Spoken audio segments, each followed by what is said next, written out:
Bonjour à tous. Dans la première capsule technique, nous vous avons présenté les résultats du groupe de travail Optimisation organisationnelle. L'une des conclusions de ce groupe de travail consistait à analyser la friche dans sa globalité si l'on voulait révéler avec justesse tout son potentiel de ressources. Les contributeurs ont ainsi réfléchi à une manière de repenser la friche de façon vertueuse, positive, sous l'angle des ressources qu'elle pourrait détenir et que l'on serait en mesure de valoriser. Comment répondre aux exigences de la réglementation qui demande que 70% des matériaux inertes d'une friche soient revalorisés? Comment atteindre l'objectif de zéro artificialisation nette des sols? Un constat, la friche doit être vue comme une ressource. Une ressource de matériaux, de foncier, d'équipements, d'emplois et même d'énergie. Pour comprendre comment est abordée aujourd'hui la reconversion d'une friche, nous avons interrogé des professionnels qui vont nous faire part de leurs constats, mais également de leurs recommandations pour casser la linéarité classique de traitement d'un site. Oui, Olivier Rajon, pouvez-vous nous dire comment est appréhendée actuellement la reconversion d'un site? Aujourd'hui, la reconversion des friches, elle est appréhendée sur un processus linéaire où on va commencer par réaliser des diagnostics réglementaires, amiante, plomb, déchets. On est dans une approche traditionnelle où on considère une friche comme une contrainte et ce qu'il y a à l'intérieur comme des déchets. Alors que finalement, on a des potentiels qui sont vraiment intéressants. À la fois, on y reviendra tout à l'heure sur des potentiels fonciers, mais aussi sur des matériaux et du matériel présents sur la friche qui peuvent être réutilisés et faire partie d'une économie de proximité portée par l'économie circulaire. Donc la friche peut être vue comme une ressource. Autour de la friche, on peut considérer qu'on a trois écosystèmes.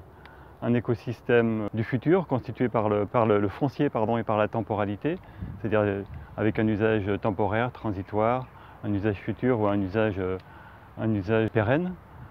Un écosystème bâti, constitué par le gros œuvre, le second œuvre, les infrastructures et les biens meubles, et un écosystème dit naturel, où on va retrouver dans cet écosystème naturel la terre, le sol, l'eau, l'air et la biodiversité. Et tous ces écosystèmes forment ce qu'on appelle au sein d'Idées Friches un écosystème, une économie régénérative qui permet de prendre en compte l'ensemble des ressources des friches et de créer autour des friches une économie de proximité, une économie circulaire.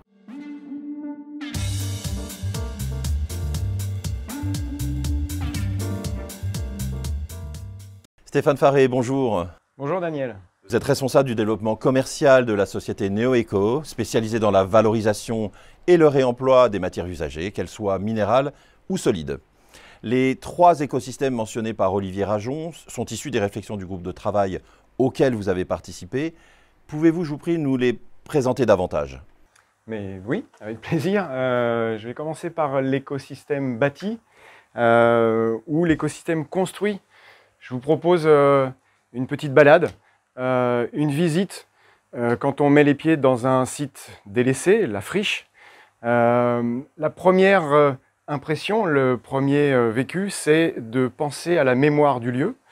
Qu'est-ce qui a été finalement vécu à l'intérieur de ces lieux qui paraissent aujourd'hui être vides de sens et plutôt comme un lieu de perdition plutôt qu'un lieu de vie.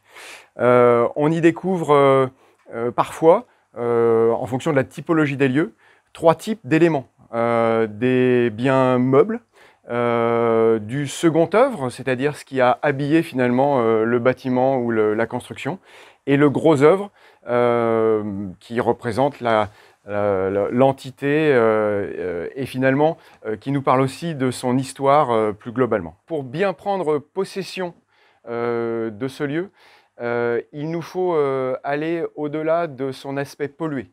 Donc on va tout de suite réfléchir à notre capacité d'inertage de la pollution de ce lieu, ce qui est un élément important pour aller au-delà et changer de regard.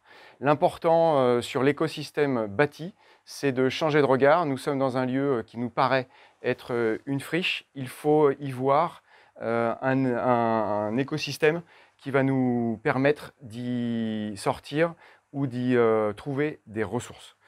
Le meilleur terme qui va définir un écosystème bâti dans le sens de notre visite, ça va être de le considérer comme une véritable mine urbaine.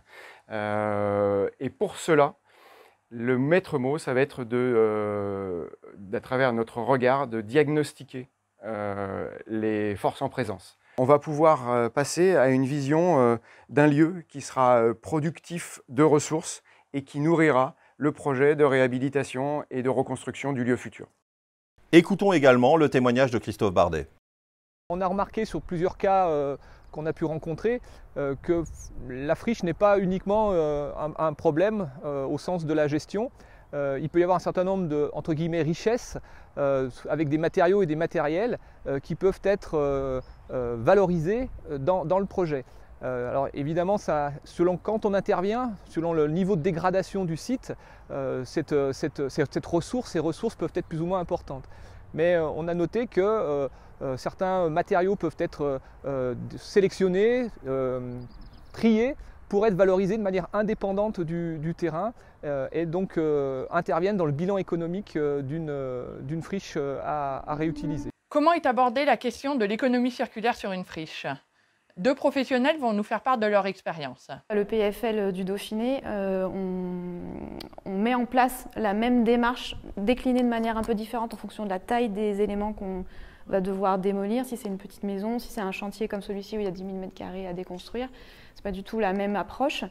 Donc on l'intègre maintenant vraiment dès le début dans nos diagnostics, au même titre que les diagnostics déchets et amiante. Maintenant on regarde s'il y a des ressources qui sont des ressources qui ne seront pas des déchets.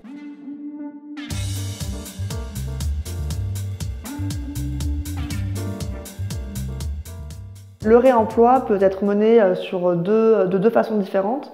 Soit le chantier peut être émetteur de matériaux, soit il peut être récepteur de matériaux.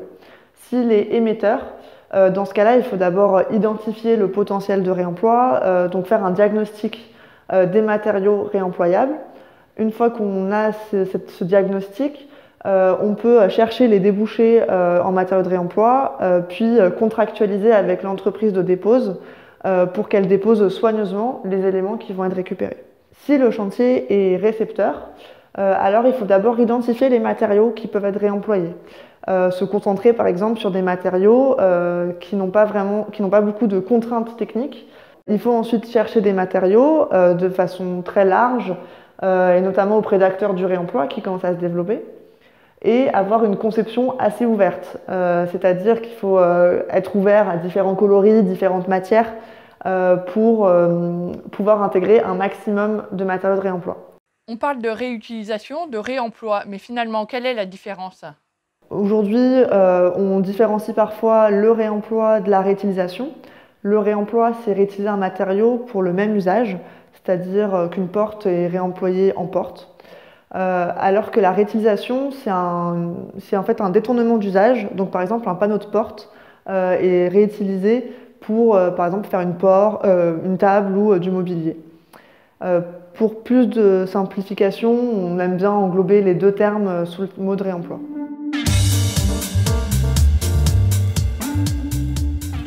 Les matériaux, pour être réemployés, doivent vérifier certains critères. Ils doivent d'abord ne pas contenir de matériaux pollués. Ils doivent aussi être déposables et reposables facilement sans se casser. Et ils doivent aussi être en bon état ou réparables. Aujourd'hui, par contre, la demande en matériaux est assez faible. Donc, on se concentre sur certains types de matériaux qui se réemploient facilement, notamment tout ce qui est finition en seconde œuvre, des revêtements de sol, des éléments de menuiserie. Et aussi des matériaux à caractère patrimonial, comme par exemple des vieux parquets en bois massif, des tomates ou de la charpente bois. Et du côté de l'EPFL de Savoie, qu'avez-vous mis en place ? On a intégré dans notre cahier des charges un certain nombre de dispositions visant à favoriser l'économie circulaire, le réemploi ou la réutilisation des matériaux. Alors ça s'est traduit par des prescriptions à destination des démolisseurs, afin qu'ils puissent notamment déposer les parties de charpente qui sont intéressantes de la manière la plus soignée possible pour permettre ce réemploi et cette réutilisation. Le dispositif que le PFL met en place il consiste à essayer d'identifier en préalable les matériaux qui sont potentiellement réemployables et à les proposer à un pool d'artisans, d'entreprises qui se sont manifestés, qui ont manifesté leur intérêt pour l'économie circulaire. Et donc, pour pouvoir identifier ces matériaux et les proposer, on passe par une phase de diagnostic ressources que l'on réalise nous en interne. Et c'est la rédaction de fiches, fiches ressources, qui présentent chacun des matériaux dont on considère qu'ils sont potentiellement réemployables. Ces témoignages complémentaires nous ont permis de prolonger la description de l'écosystème bâti. Stéphane, dorénavant, merci de nous présenter le second écosystème. L'écosystème futur. Pour cela, je vais de nouveau vous proposer de changer de lunettes. Nous aurons besoin des lunettes de l'innovation pour changer notre regard sur le lieu et l'imaginer, et imaginer cet écosystème futur. Pour cela, nous avons besoin d'acteurs innovants et de surtout les mettre en lien, ce qui va demander la mise en œuvre d'une ingénierie, une mise en œuvre de réseaux qui vont permettre et qui vont accepter le changement méthodologique et l'innovation au sein du projet futur. Cette visite nécessite également des outils.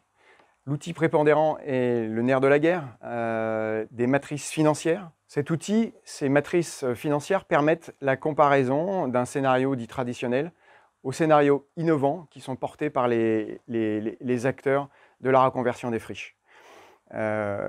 Cet outil est absolument nécessaire pour prendre la bonne décision qui va rendre pérenne le projet futur. Pour appréhender cet écosystème futur, écoutons les témoignages et les recommandations de professionnels qui ont également fait partie du groupe de travail. Pour le propriétaire, il y a un intérêt, c'est que le site est occupé, il y a une occupation, donc c'est important pour lui. Au niveau de l'environnement direct de la friche, c'est peut-être aussi une acceptation sociale, on va dire, du projet actuel et à venir par les riverains. Puisque une friche, ça peut poser des problèmes de risque par rapport à des accidents de gens qui pénètrent sur la friche. Donc ces usages temporaires ont un intérêt vis-à-vis de la population autour. Et puis pour le bénéficiaire futur, donc si le propriétaire travaille pour son compte ou à terme pour une collectivité ou un promoteur aménageur, cet usage temporaire lui permet aussi lui d'avancer son projet, donc d'utiliser cette temporalité pour définir le projet et concerter avec le propriétaire, la collectivité et la population environnante. Pour les projets d'urbanisme transitoire, ce qui est important, c'est qu'il y ait un acteur qui endosse le rôle de chef d'orchestre, que ça soit le propriétaire, un des futurs occupants, la collectivité ou un tiers. Ce qui est vraiment important, c'est que ce chef d'orchestre envisage le projet dans sa globalité et qu'il puisse faire en sorte que ce projet soit faisable d'un point de vue réglementaire, mais aussi d'un point de vue des enjeux qui sont définis. Il ne faut surtout pas sous-estimer le temps qui est nécessaire à ce chef d'orchestre. Son rôle est d'autant plus important lorsque la temporalité est courte. Stéphane, à l'écoute de ces témoignages, avez-vous des recommandations pour assurer la réussite de cet écosystème futur ? Oui, je pense à la parfaite connaissance des réglementations. Malgré tout, il faut s'y tenir, mais sans l'opposer, ne pas craindre aussi d'entreprendre avec ce pouvoir d'innover qui existe dans la législation. Et puis en dernier, peut-être aussi, très important, permettre la croissance des nouveaux acteurs référents de l'économie circulaire. Pour mieux appréhender le troisième écosystème défini par le groupe de travail, l'écosystème naturel, nous vous invitons à vous rendre sur le site internet d'Idéfriche, sur lequel vous retrouverez l'intégralité des interviews ainsi que la cartographie des ressources de la friche. Merci également à tous les intervenants, tous les professionnels qui ont contribué à ce groupe de travail, qui nous ont fait part de leurs témoignages aujourd'hui. Et à bientôt pour un nouvel Instant Friche.